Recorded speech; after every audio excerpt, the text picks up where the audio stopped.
देवदास मुखर्जी पाठशाला के कमरे के एक कोने में मिट्टी के ढेर पर बैठा था। हाथ में उसकी एक स्लेट थी। वह कभी आंखें खोलता, कभी बंद करता, कभी पैरों को फैलाता और कभी सिकोड़ता, और अंत में वह एकाएक बहुत बेचैन हो उठा। क्षण भर में उसने यह तय कर लिया कि इस परम रमणीय वेला में जहाँ तहाँ घूमने या पतंग उड़ाने की अपेक्षा पाठशाला में बंधा रहना बेकार है। उसके प्रखर मस्तिष्क में एक बात सूझी और वह स्लेट हाथ में लेकर उठ खड़ा हुआ। पाठशाला में उसी समय खाने पीने की छुट्टी हुई थी। बालकों का दल तरह तरह की भाव भंगिमा करते हुए और शोरगुल मचाते हुए पास ही एक बरगद के नीचे गिल्ली डंडा खेल रहा था। देवदास ने एक बार उस ओर देखा। भोजन का अवकाश उसे नहीं मिलता था, क्योंकि गोविंद पंडित ने अनेक बार यह देखा कि एक बार पाठशाला से बाहर हो जाने पर उसमें फिर प्रवेश करना देवदास को बिल्कुल पसंद नहीं था। उसके पिता ने भी मनाही कर दी थी। कई कारणों से यही तय हुआ था कि इस समय वह छात्रों के सरदार भोलों की देखरेख में रहेगा। उस वक्त कमरे में पंडित महाशय दोपहरी के आलस के कारण आंखें बंद कर सो रहे थे और छात्रों का सरदार भोलू एक कोने में हाथ पैर टूटी एक छड़ी से बेंच पर एक छोटा मोटा पंडित बनकर बैठा था। बीच बीच में वह अत्यंत उपेक्षा से कभी बालकों के खेल को देखता और कभी देवदास और पार्वती की ओर अलसाई आंखों से देख लेता था। एक महीने से पार्वती पंडित महाशय के यहाँ उनकी देखरेख में रहने लगी थी। इस थोड़े समय में ही पंडित महाशय संभवतः उसका एकांत मनोरंजन करते थे। इसी से वह एकाग्रचित होकर अत्यंत धैर्य सहित सोए हुए पंडित की तस्वीर बोधोदय के अंतिम पेज पर स्याही से बनाती और एक दक्ष चित्रकार की भांति अनेक प्रकार से देखती कि उसका काफ़ी मेहनत से बनाया हुआ चित्र अपने आदर्श से कितना मिलता जुलता है। ऐसी बात नहीं कि वह काफ़ी मिलता जुलता हो, परंतु पार्वती इतने में ही संतुष्ट और आनंद अनुभव कर लेती थी।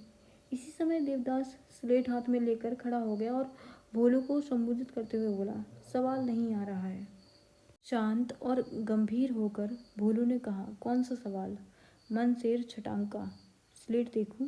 मतलब ये कि इन सब बातों में उसके हाथ में स्लेट के जाने मात्र की देर रहती। उसके हाथ में स्लेट थमाकर देवदास पास ही खड़ा हो गया। बोल बोल कर भोलू लिखने लगा, एक मन तेल का दाम 14 रुपये 9 आना, 3 पाई है तो।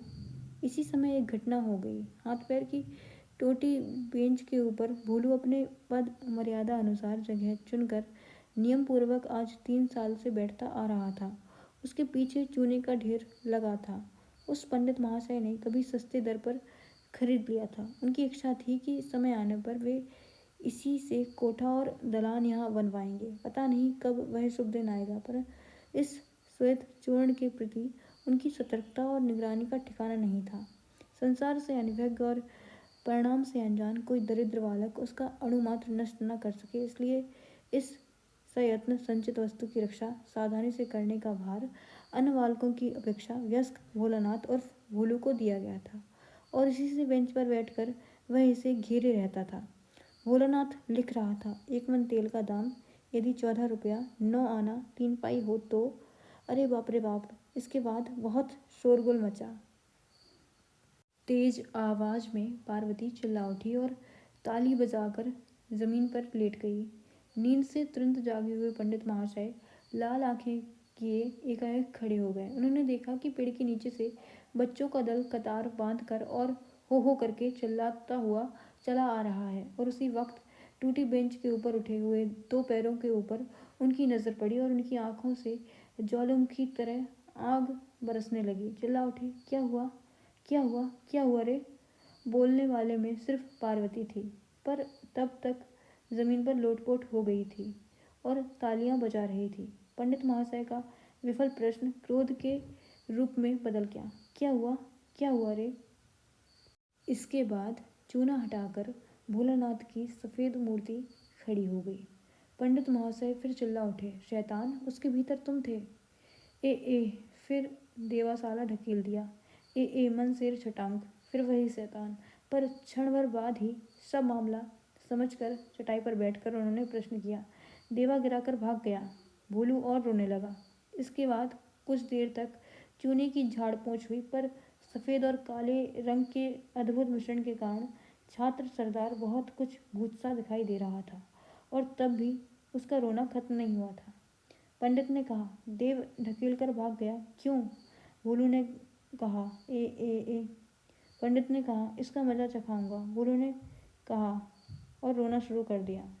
पंडित ने पूछा, और लड़के कहाँ हैं? इसके बाद लड़कों का दल लाल मुंह किए हाँफते हाँफते वापस आया और बतलाया, देवा नहीं पकड़ा जा सका। ओह, ऐसा ढेला फेंकता है कि पकड़ा नहीं जा सकता। पहले कही गई बात की एक लड़के ने दोहराया। ओह ऐसा। चुप रहे वे। चुप होकर वह एक ओर सरक गया। बेकार का क्रोध करके पंडित महाशय ने पहले तो पार्वती को खूब धमकाया, उसके बाद भोलेनाथ का हाथ पकड़कर कहा, चलो कचहरी में एक बार मालिक को खबर तो दे आए। मतलब था कि जमींदार नारायण मुखर्जी के यहाँ उनके बेटे के आचरण पर नालिश कर दें।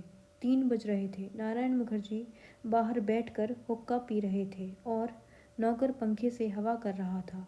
असमय में पंडित का छात्र के साथ आना देखकर वे कुछ विस्मित होकर बोले, कौन? गोविंद।